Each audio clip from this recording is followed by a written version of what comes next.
आलू लगाए कब जाते हैं जी? अक्टूबर में लगाए जाते हैं और मैक्सिमम 120 डेज इसके दौरान इसको हार्वेस्ट कर लेते हैं। इस वैरायटी का है वाइट में, वाइट की कई किस्में हैं, जो रेड है उसकी कई किस्में हैं। हमारे पास ये मोजिका भी है। मोजिका सबसे ज्यादा मेरा ख्याल लगाया जाता है। ये बड़ी टॉप वैरायटीज है। कोई 8-10 वैरायटीज हैं जो इस इलाके में हार्वेस्ट की जाती हैं। हाँ जी, ठीक है जी। 5-6 बड़े और 3-4 छोटे कर लें आप साथ। अच्छा, ये जो ट्रैक्टर के पीछे हार्वेस्टर होता है आलू का, उसका कोई खास नाम है या बस हार्वेस्टर? डिगर कहते हैं। पहले पुराने जमानों में वो डिगर दूसरा होता था।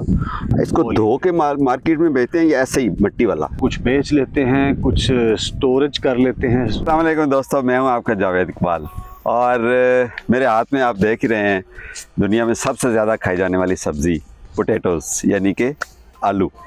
अच्छा जी, हम यहाँ पर आलू लेने नहीं आए बल्कि आपको ये दिखाने के लिए आया हूँ कि आलू की हार्वेस्ट कैसे होती है। और मेरे साथ मेरी लाइफ का बेस्ट फ्रेंड है जी, सैयद अली अब्बास गिलानी। और मेरी उम्र और अली की उम्र 50 साल है और हमारी दोस्ती की उम्र 47 ईयर्स है। और he is my best friend, I am blessed to have him. और ये इनका माशाल्लाह इनकी बस्ती है और इस जगह को कहते हैं जी बस्ती सैदन साई, और पीरां दी बस्ती भी कहते हैं इसको। और ये है जी दीपालपुर। दीपालपुर में जब मैं आता हूँ तो मेरी रूह में, मेरी बदन में, मेरे जिस्म में एक पीस आ जाता है, क्योंकि मैं इसी मिट्टी का हूँ और इस मिट्टी में आके मुझे बड़ा सुकून मिलता है। अच्छा जी, जज्बाती बातें ख़त्म। अली बिस्मिल्लाह। अली ने आज शेव नहीं की लेकिन फिर भी प्यारा लग रहा है। बेली हुंदे प्यारे ने। अच्छा जी, अभी हम अली से कुछ चीज़ें पूछते हैं बेसिक। किसानों के लिए ये वीडियो नहीं है, किसान माशाल्लाह ज़्यादा अच्छा जानते हैं। ये मेरे गार्डनर्स के लिए हैं जिन्होंने खेत नहीं देखे, जो शहरों में रहते हैं, जो मेरी तरह अब गमलों में या ग्रो बैग में आलू उगाते हैं। तो आलू असल में कहाँ उगते हैं, कैसे उगते हैं, मैं आपको यहाँ आपको मज़े की बात ये बताता चलूँ कि पाकिस्तान में 75% जो पोटैटोज़ हैं वो हमारी इस बेल्ट में उगते हैं। डिस्ट्रिक्ट कुकाड़ा में, कसूर, कुकाड़ा, साहिवाल, ये जो बेल्ट है यहाँ पर, ये साहिवाल, हाँ जी, ये सबसे अच्छी ज़मीन है पोटैटोज़ की ग्रोथ के लिए। और उसमें से भी अगर मैं ये कहूँ कि इस 75% में से भी 70% या 60% दीपालपुर तहसील में उगते हैं, तो बिल्कुल गलत नहीं होगा। और आपको साथ ये भी बता दूं कि दीपालपुर पाकिस्तान की सबसे बड़ी तहसील है, एरिया वाइज फर्टाइल भी है। अच्छा जी, हम हैं जी बस्ती सैदन साई में। आज है 3 फरवरी और ये आलू कब लगे थे ये हम अली से पूछेंगे। कितने अरसे बाद हार्वेस्ट होते हैं और अगर खाने के लिए हार्वेस्ट करने हो तो कितने अरसे बाद, और बीज के लिए हार्वेस्ट करने हो तो ये भी आपको बताते हैं। अच्छा जी, कदों लग गया सन जी आलू? बिस्मिल्लाहिर्रहमानिर्रहीम। ये मुझे डायरी देख के बताना पड़ेगा। तो अंदाजन कितने दिन? पोटैटो की जो क्रॉप है ये 3 माह, मतलब 100 डेज से 120 डेज। Okay, good. 3 से 4 माह के तक। ये हम ऑफलाइन भी जिक्र कर रहे थे, मिनिमम 90 डेज इसको चाहिए अगर आपने थोड़ा रॉ खाने हैं, ठीक है। और कुछ लोग खाते हैं। मैंने एक दफ़ा घर में लगा के 90 डेज़ पे बेबी पोटैटोज़ निकाले और उसका बहुत अच्छा बारबेक्यू बन जाता है। वो आप देख सकते हैं, मैंने तस्वीरें भी शेयर की थी और वीडियोस भी। इसके बाद मैं आपको बताऊं कि 100 डेज़ जिस तरह अली ने बताया, 100 दिन मिनिमम और मैक्सिमम 120 डेज़, इसके दौरान इसको हार्वेस्ट कर लेते हैं। तो डिपेंड करता है वैरायटी के ऊपर। ये जो है ये मोजिका है जी, एग्जैक्टली इस वैरायटी का है। वाइट में, वाइट की कई किस्में हैं, फिर जो रेड है उसकी कई किस्में हैं। हमारे पास ये मोजिका भी है। मोजिका सबसे ज्यादा मेरा ख्याल लगाया जाता है। यील्ड वाइज वाइट में सबसे ज्यादा ये ले, और साइज में भी बड़ा होता है, देखें माशाल्लाह। हाँ जी। और टेस्ट भी अच्छा है इसका, बड़ा अच्छा, बहुत अच्छा, बेहतरीन। ये मोजिका हुआ, अपना रेड में वो करोड़ा हुआ, ये बड़ी टॉप वैरायटीज है। कोई 8-10 वैरायटीज हैं जो इस इलाके में हार्वेस्ट की जाती हैं। हाँ जी, ठीक है जी। अच्छा जी, आलू कैसी मिट्टी में लगाते हैं? आलू के लिए जो बेस्ट सॉइल है वो भुरभुरी मिट्टी है, नरम, जिसको बिल्कुल ठीक, उसमें वो चूँकि ये ऐसी क्रॉप है जिसने मिट्टी के अंदर बनना है। ओके, रूट पौधा, हाँ बिल्कुल, पौधा बाहर है और पोटैटो जो है वो मिट्टी के अंदर, वो खेली के अंदर परवान चढ़ता है। ठीक है। जो रेस्ड बेड होते हैं इसकी बनियां उसके ऊपर लगाते हैं और जो नाली होती है उसके अंदर पानी छोड़ते हैं, और इसकी जो नरम मिट्टी है उसको गोडी शोडी की ज़रूरत नहीं होती। जितनी नरम रहेगी, जितना अरसा, उतनी अच्छी इसकी नीचे इसके पोटैटो ज़्यादा बनेंगे। एक बेड की एक नाली आलू, में पानी लगेगा ठीक हो गया। और इसको पानी का सिर्फ वो सेम चढ़ता हाँ, बेस चढ़ती है। अच्छा जी, ये इस साइज का बीज होता है है जी। अली। अगर एक बीज, एक पोटैटो अगर लगाएं, उसके नीचे कितने किलो आलू निकल जाता है? ये डिपेंड करता है बीज की इन आँखों पे। ओके, इन let's say आँखों से average उन्होंने कितनी आँखें होती हैं? फूटना होता है। एक जो पौधा होता है उसके नीचे 5 से लेके 9 तक, 10 तक, 11 तक भी आलू इस साइज के। जी बिल्कुल। और अगर ये आधा किलो का है तो इसका मतलब है कि आधा किलो का नहीं होगा, थोड़ा सा कम होगा आधे इस साइज के होते हैं, हाँ। बाकी का साइज फिर छोटे होते हैं। तो एट एन एवरेज एक पोटैटो का बीज जो है, बीज अब वैसे मज़े की बात है कि पोटैटो का बीज यही होता है, इसके कोई सीड्स नहीं होते हैं। इसी को पोटैटो का सीड भी बोलते हैं। इसी को दबाते हैं मट्टी में, जब इसका टाइम आता है, इसकी आंखें कहते हैं जहाँ से स्प्राउट्स होता है, और इसी को मट्टी में 3 इंच गहरा दबा देते हैं, 3.5 इंच, और नीचे इसकी रूट्स ही बनती हैं। बिल्कुल। अच्छा जी, तो इसके नीचे अगर तकरीबन 5 ये बन जाएं जी। और 10 छोटे बन जाएं, हाँ जी। तो एट एन एवरेज आप कह सकते हैं कि 5 किलो एक के नीचे बन जाते 5-6 बड़े और 3-4 हाँ जी। छोटे कर लें आप साथ। हैं। तो 4-5 किलो एक पोटैटो से बन बिल्कुल जाता है, यानी कि 4 गुना अपने आप को ज़्यादा कर सकता है। और डिपेंड करता है मिट्टी के ऊपर। अगर आप बहुत अच्छी मिट्टी तैयार करते हैं तो 4 किलो भी हो सकता है, अदरवाइज एट एन एवरेज 2 से 2.5 किलो, 3 किलो तो आराम से निकल आते हैं। ठीक हो गया जी। अच्छा जी, आजकल की रेट चल रहा है आलू का? आलू का रेट आजकल मंदा है, मुल्की हालात की वजह से। जो रेड करोड़ा है वगैरह, उनका रेट ज़्यादा होता है, वाइट का रेट कम होता है। वाइट का रेट इस वक्त 2200-2300 तक पहुंचा है, ठीक। कुछ 200-250 ऊपर आया है। लेकिन रेड का जब हम इसका पर एकड़ यील्ड और ख़र्चे को देखें तो मेरे ख्याल में इतने पैसों में आप 100 बैग से अबव लेते हैं पर एकड़, तो फिर आपका एक्सपेंडिचर्स पूरे होते हैं।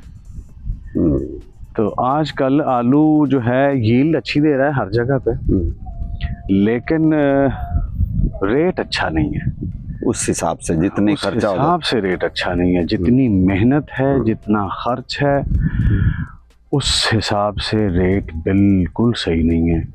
और ये पोटैटो पूरे पाकिस्तान में और अब्रॉड भी जाता है। यहाँ से एक्सपोर्ट होता है दीपालपुर से? एग्जैक्टली, यहाँ पार्टीज हैं और फिर यहाँ पे इन दिनों में इवन KPK से, बल्कि आजकल तो बॉर्डर्स बंद हैं, अफ़गानिस्तान से बहुत से व्यापारी आते हैं। वो यहाँ हमारे दीपालपुर में, ओकाड़ा में घर लेके किराए पे रहते हैं और फिर वो कारोबार करते हैं बड़ा। सेंट्रल एशियन स्टेट्स में भी यहाँ से आलू बिल्कुल जाता है। हमारे यहाँ के लोकल ज़िम्मेदार कई ऐसे हैं हाँ। जो अब साथ में एक्सपोर्ट भी कर रहे हैं और वहाँ जाके अपनी मंडी को हैंडल भी करते हैं। एग्जैक्टली। गुड हो गया जी। ले जी, अभी आपको दिखाएंगे कि आलू हार्वेस्ट कैसे होते हैं। अच्छा, ये जो ट्रैक्टर के पीछे हार्वेस्टर होता है आलू का, उसका कोई खास नाम है या बस हार्वेस्टर? डिगर कहते हैं। डिगर डिगिंग मशीन कहते हैं। हाँ। पहले पुराने ज़मानों में वो डिगर दूसरा होता था, वो यूँ साइड पे फेंकता था। अभी ये बड़ा ज़बरदस्त है, जिस तरह अभी मैं दिखाता हूँ नेक्स्ट वीडियो जो है। अच्छा, गुड हो गया। तो इसको डिग करने के बाद फिर चुनाई होती है, जिस तरह ये अभी चुनाई साथ हो रही है। हाँ। ये चुनाई होने के बाद ठीक, अक्सर ज़मींदार जो हैं वो इसको फील्ड में ही बेच देते हैं। ठीक है। व्यापारी यहाँ से आके ले जाते हैं। ठीक। कुछ ज़मींदार ये करते हैं कि वो यहाँ से, जिनके पास अपना ट्रैक्टर ट्रॉलीज वगैरह होती हैं, वो यहाँ से लोड करके तो शहर में ले जाके मंडी में बेचते हैं। इसको धो के मार्केट में बेचते हैं या ऐसे ही मिट्टी वाला? अक्सर ज़मींदार जो हैं वो ये अफोर्ड करने की बात। हाँ। जो लोग अफोर्ड करते हैं वो अपने आलू को कुछ बेच लेते हैं, कुछ स्टोरेज कर लेते हैं कोल्ड स्टोर्स में, और फिर उनको वो वॉशर पे भेज के तो वहाँ कुछ थोड़ी सी पेमेंट देनी पड़ती है पर बैग। तो इसको वॉश करवाते हैं, फिर उसको पैकिंग कराते हैं, फिर उसको एक्सपोर्ट का जो माल है वो ऐसे तैयार और वो ग्रेडिंग होती है उसकी, एक साइज के आलू और सारा। बिल्कुल ठीक हो गया। तो वैसे हमारी जो मंडी में हम देख रहे हैं, कर लेते हैं, वैसे हम मंडी में देख रहे हैं वो तो मिट्टी वाली हमें मिल रही है। बिल्कुल। हम 100 ग्राम से जो नीचे है, उसको इधर चुनाई के वक्त ही उनकी बोरियां अलहदा से भर के वो कोल्ड स्टोर में भेज देते हैं सीड्स के लिए आने वाले साल। ठीक हो गया। अच्छा जी, अगर आपने आलू खाने हैं तो आप 100 डेज़ पे उसको हार्वेस्ट कर लेते हैं, और अगर आपने उसको बीज के लिए निकालना है तो आप उसको मैक्सिमम डेज़ पे जाने देते हैं, और वो हो सकते हैं 130 डेज़, 120 डेज़, और इवन कुछ वैराइटीज़ के 150 डेज़, बिल्कुल है। ताकि उसकी स्किन ऊपर वाली अच्छी तरह बन जाए।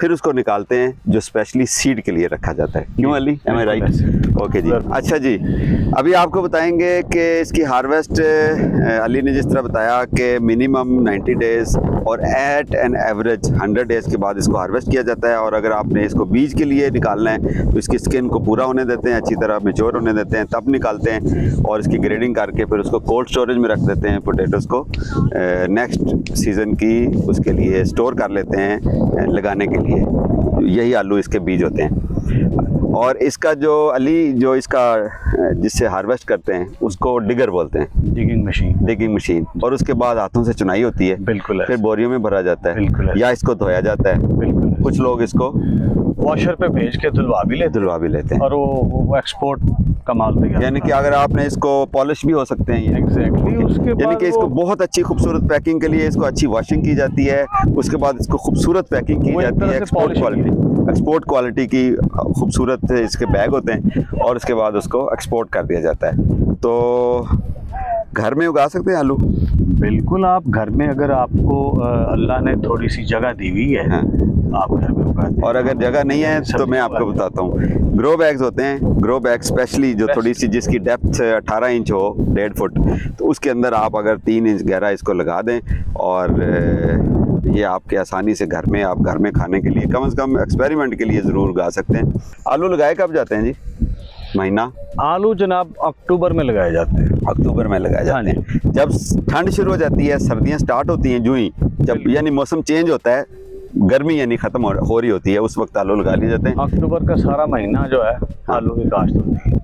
अच्छा, अगेते आलू जो है वो अक्टूबर के शुरू में, ज़्यादा गर्मी में नहीं लगते ये, ठंड में। और तो ये इट्ज़ा क्या इसको कहते हैं, सर्दियों की ये क्रॉप है। 100 से 120 डेज की क्रॉप है।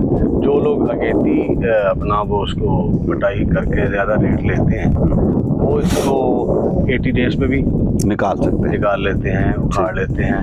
और प्रॉपर जो इसका टाइम है वो कम से कम 100 डेज इसको देने चाहिए।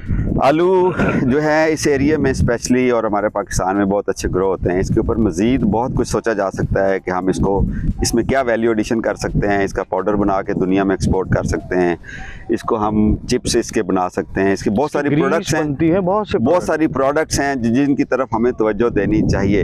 अगर वो हम वैल्यू एडिशन यहाँ पर बैठ के खेतों में इस एरिया में इंडस्ट्री उसकी लग जाए तो किसानों को जो इसकी मेहनत होती है उसका फल मिल जाएगा।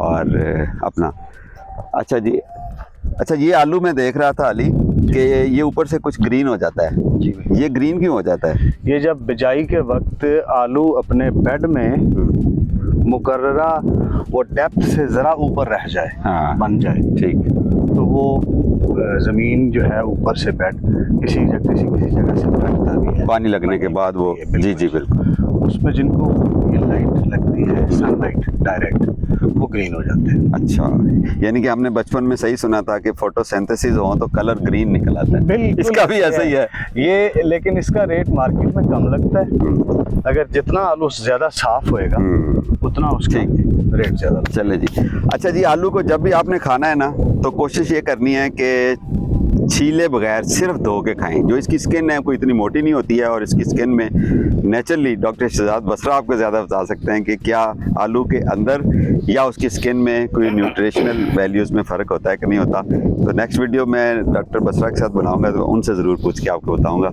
तो Ali, thank you very much for inviting me. यहाँ एक दो चीज़ें मैं और अर्ज करना चाहूँगा। एक पोटैटो और एक शकरकंदी, ये दो चीज़ें ऐसी हैं कि इनको अक्सर लोग भून के या उबाल के खाते हैं। ठीक है, घरों में अक्सर लोग ये करते हैं। उबाल के खाना भी ठीक है और भून के खाना भी ठीक है, लेकिन ज़्यादा ठीक क्या है, इसको अगर आप भून के खाएं तो इसके अंदर जो इसके वो पानी होता है वो ज़्यादा बेहतर तरीके से खुश्क होता है, और वो टेस्टी भी होता है, और ज़ूद आज़म भी होता है। नमक लगा के बहुत ज़्यादा मज़ा देता है। मुझे याद है हम बचपन में क्या किया करते थे कि कच्चे आलू काट के तो लकड़ियां जला के इधर खेतों में ही, तो उनको उधर ही भून के जला के तो खाया करते थे। बिल्कुल, है ना। इतनी हेल्दी एक्टिविटी पे मैं आपका फिर शुक्रिया अदा करता हूं। Thank you very much. लेकिन जी अपना ख्याल रखें, आप अपने घर में ज़रूर आलू उगाएं। आपके पास लंबे खेत नहीं है, क्यारी नहीं है, नो प्रॉब्लम। आजकल ग्रो बैग्स में आलू आराम से उग सकते हैं और आप उनके अंदर 2-3 आलू लें, उसके अंदर उगाएं, बल्कि अपने बच्चों को दें कि वो उगाएं। वो इस प्रोसेस को भी इंजॉय करेंगे और जो थोड़े बहुत आलू उसके अंदर, ज़ाहिर है इतनी केयर आप नहीं कर सकते, तो जो बन जाएंगे you are going to love that. और उसको रोस्ट करें, उसको खाएं, उसको उबालें, उसके चिप्स बनाएं और हाँ, enjoy secondly they will learn a natural process. और अगर आप आलू की हार्वेस्ट देखना चाहते हैं और यहाँ आके आलू एंजॉय करना चाहते हैं तो you are most welcome to most welcome, most welcome. आज का तो ये टाइम है। अली की तरफ से ये ऑफर है जी, आप खुद ही ऑफर बिल्कुल बिल्कुल बिल्कुल। पीर दी बस्ती दीपालपुर, आप यहाँ आना चाहें मोस्ट वेलकम। अकेले आए, फैमिली के साथ आए और hopefully we are going to arrange an event जो पोटैटोज के ऊपर we are going to announce that's very. इंशाल्लाह। अपना ख्याल रखें। Happy gardening.